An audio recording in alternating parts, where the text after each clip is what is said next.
راهی من پر از خار و سنگ است،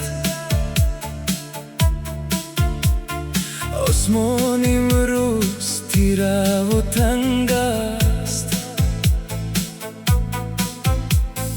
قدمی اول وزنی دل، روحی من با تقدیر می جنگد. نبض دلم مثل صدای طبل، در رگ‌هایم شعله امید. وقتی برخاستن آمد اکنون، دنیا می‌بیند قدرت مرا. آتشی درون مرا میبرد پیش، نمی‌ترسم از باد و بارانی خویش. تا کلاه سفر راه می‌پیمایم، من غالب می‌آیم، دنیا را می‌سازم. آتشی درون مرا میبرد پیش، نمی‌ترسم از باد و بارانی خویش.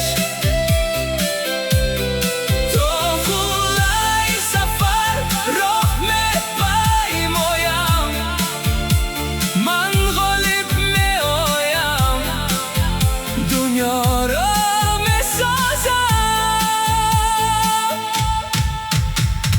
دیگران گفتند که امکان نیست، جای برای ناامیدان نیست، ولی من دانم قوه باطن کشتیم را میبرد به ساحل. نبض دلم مثل صدای طبل، در رگ‌هایم شعله امید. وقتی برخاستن آمد اکنون، دنیا می‌بیند قدرت مرا.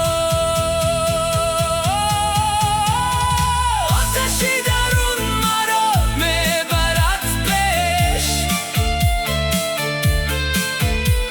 نمی‌ترسم از باد و بارانی خویش. تا کلاه سفر راه می‌پیمایم، من غالب می‌آیم، دنیا را می‌سازم. آتشی درون مرا میبرد پیش، نمی‌ترسم از باد و بارانی خویش. نمی‌ترسم از باد و بارانی خویش. تا کلاه سفر راه می‌پیمایم، من غالب می‌آیم، دنیا را می‌سازم. در این خاموشی آوازی دل شنم، هر یک شکستم درسی حیات شد. من نمی‌افتم، من نمی‌میرم، اصلا می‌خیزم، اصلا می‌سرایم. آتشی درون مرا میبرد پیش، نمی‌ترسم از باد و بارانی خویش. نمی‌ترسم از باد و بارانی خویش. تا کلاه سفر راه می‌پیمایم، من غالب می‌آیم، دنیا را می‌سازم.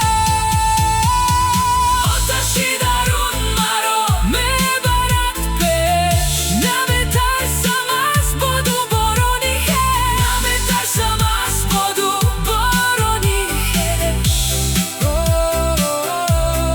تا کلاه سفر راه می‌پیمایم، من غالب می‌آیم، دنیا را می‌سازم.